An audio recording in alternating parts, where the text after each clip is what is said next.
पश्चिम बंगाल में रेत माफिया गिरोह पर ईडी का बड़ा एक्शन।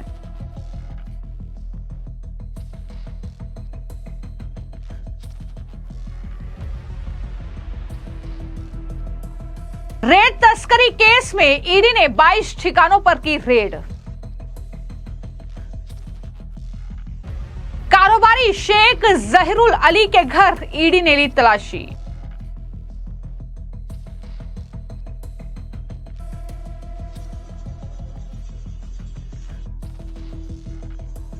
बीजेपी नेता राहुल सिन्हा ने कहा रेत माफिया गिरोह का हिस्सा टीएमसी नेता। कारण तृणमूल कांग्रेस का नेता सारे इस बाली चोरी का साथ शामिल है और ये कोई एक आध दो तृणमूल नेता का नहीं है। ये पश्चिम बंगाल में एक संगठित रूप से इस घोटाला को किया जा रहा है। पश्चिम बंगाल में ममता बनर्जी सरकार में एक के बाद एक बड़े घोटालों का पर्दाफाश हो रहा है। अब पश्चिम बंगाल में रेत तस्करी केस में सबसे बड़ी कार्रवाई हुई है। दरअसल ईडी ने रेत माफिया गिरोह पर शिकंजा कसते हुए लगभग 22 ठिकानों पर ताबड़तोड़ छापेमारी की है। तो ईडी का ये बड़ा एक्शन पश्चिम बंगाल में हुआ है। तस्वीरें आप देखिए, पश्चिम बंगाल की राजधानी कोलकाता की तस्वीरें हैं और साथ ही पश्चिम मेदिनीपुर की ये तस्वीरें हैं जहां पर भारी सुरक्षा के बीच ईडी के अधिकारियों ने ये छापेमारी की है। इसके अलावा भी कई जिलों में एक साथ छापेमारी की गई है। एक वरिष्ठ अधिकारी ने इस मामले में जानकारी दी है और बताया है कि ये छापेमारी उन लोगों और कंपनियों को निशाना बनाकर की गई है जो रेत तस्करी के रैकेट में शामिल थे। तो ये बड़ी बातें ईडी के अधिकारियों के जरिए कही गई है। उन्होंने कहा कि दरअसल उन लोगों और कंपनियों को टारगेट पर रखा गया है जो कि रेत गिरोह तस्करी का जो पूरा रैकेट है उसमें ये लोग शामिल थे। अधिकारियों के मुताबिक ईडी ने 2011 में अवैध कंपनी गठन के आरोप में एक नया ECIR दर्ज किया है और उसके बाद ही ये एक्शन हम देख रहे हैं। तस्वीरें भी आप देख रहे हैं कि सुरक्षा बल तैनात हैं ताकि कोई गड़बड़ी ना हो। ये कार्रवाई रेत तस्करी और अवैध लेन देन की जांच के तहत की गई है। छापेमारी के दौरान ईडी के अधिकारियों के साथ बड़ी संख्या में केंद्रीय सुरक्षा बल के जवान मौजूद रहे ताकि किसी भी तरह की बाधा या विरोध को रोका जा सके। हालांकि जिस तरीके से ये छापेमारी चल रही है, इस बीच बीजेपी की प्रतिक्रिया सामने आई है।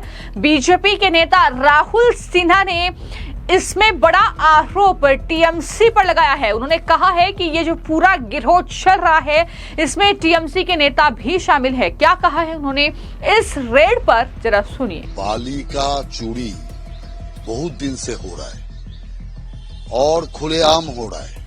कारण तृणमूल कांग्रेस का नेता सारे इस बाली चोरी का साथ शामिल है और ये कोई एक आध दो तृणमूल नेता का नहीं है।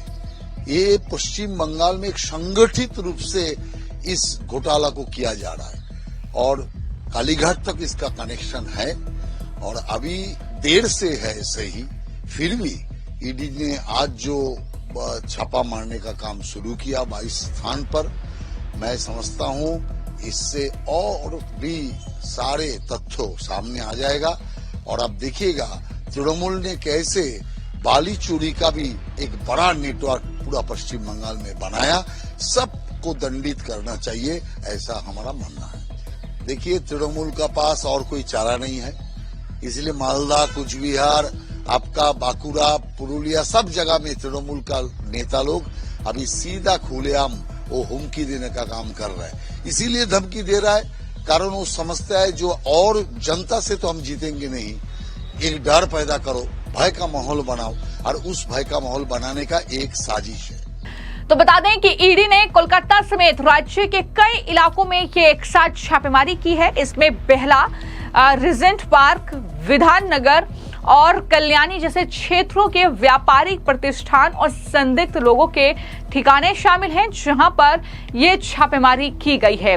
तो बीजेपी सीधे तौर पर आरोप लगा रही है कि टीएमसी के नेता इसमें शामिल है, क्योंकि ये पहला मौका नहीं है जब इस तरीके से पश्चिम बंगाल में किसी मामले में ईडी का एक्शन हो रहा होगा, बल्कि अनगिनत ऐसे मामले हैं, और खनन हो, चाहे कोयला घोटाला हो, चाहे शिक्षक भर्ती घोटाला हो, इस तरीके के घोटाले रहे हैं जहां पर ईडी ने जबरदस्त एक्शन लिया है। और अब ये एक और घोटाला, हालांकि अभी तक जांच पड़ताल ईडी की चल रही है, और जो मुख्य आरोपी है यानी जो रेत माफिया गिरोह का सबसे बड़ा नाम है वो है शेख जहीरुल अली, जिसके यहां पर ईडी ने छापेमारी की है। पश्चिम बंगाल के झारग्राम जिले में रेत माफिया गिरोह में सबसे बड़ा नाम शेख जहीरुल को निशाना बनाते हुए यह कार्रवाई ईडी के जरिए की जा रही है। अधिकारियों ने यह बताया कि ईडी की टीम गोपी वल्लभपुर में स्वर्ण रेखा नदी के पास उसके एक आलीशान आवास पर तलाशी उसने ली है, और अधिकारियों ने कहा कि जहीरुल के आवास, कार्यालय और वाहनों की तलाशी ली जा रही है। उस पर अवैध रेत खनन और इस कारोबार में संलिप्तता का आरोप है। ये ईडी के अधिकारी लगातार इस मामले में जानकारी देते हुए नजर आ रहे हैं।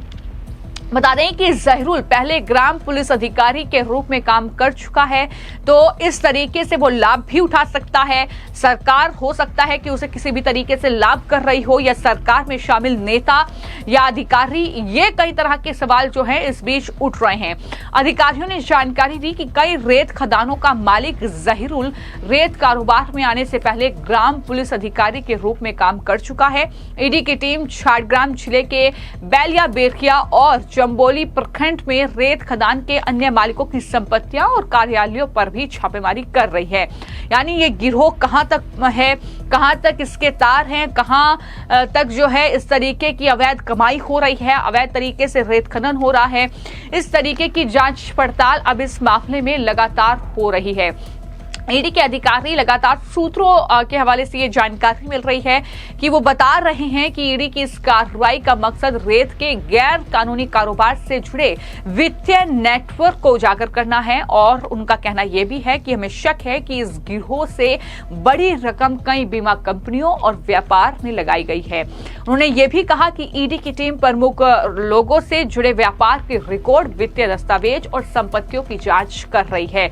यानी तलाशी जो है तरीके से शुरू हो गई है। कुल 22 ठिकाने हैं जहां पर पश्चिम बंगाल में ईडी ने रेड की है, और ये अलग अलग ठिकाने जो हैं वो रेत खनन जो कारोबारी हैं उनसे जुड़े हुए हैं, और इस तरीके से वो रेत माफिया में अब तब्दील हो चुके हैं। अवैध तरीके से रेत खनन हो रहा है, और जिस तरीके से अवैध कमाई हो रही है उसका जरिया खोजना ही ईडी का मकसद है।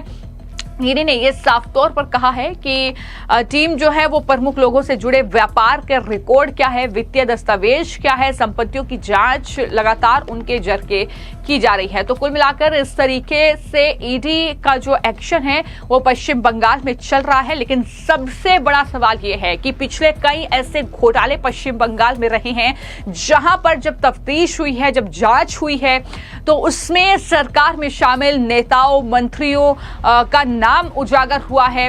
कई नेता और मंत्री टीएमसी के ऐसे हैं जो कि जेल में जा चुके हैं और अभी भी जेल में हैं। तो इस मामले में भी बीजेपी को यह शक है, बीजेपी का यह सीधे तौर पर आरोप है कि ये जो रेत खनन हो रहा है, ये जो रेत गिरोह माफिया पल रहे हैं, दरअसल उन्हें टीएमसी नेताओं का समर्थन हासिल है। वो टीएमसी नेता भी इस रेत माफिया गिरोह का हिस्सा हैं, उनका सीधे तौर पर यह आरोप है। लेकिन देखना होगा कि जब ईडी की जांच आगे बढ़ेगी तो किस तरीके के खुलासे इस मामले में होते हैं। क्या किसी बड़े नेता पर शिकंजा कसा जाता है? क्या ममता बनर्जी मुश्किल में फंसती हुई नजर आती है?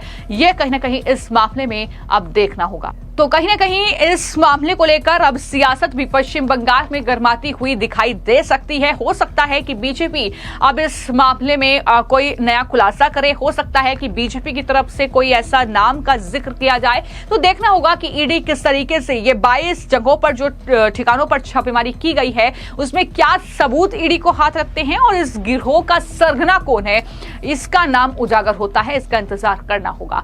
फिलहाल आपकी इस पूरे मामले को लेकर क्या राय है, हमें कमेंट बॉक्स में जरूर लिखें। धन्यवाद।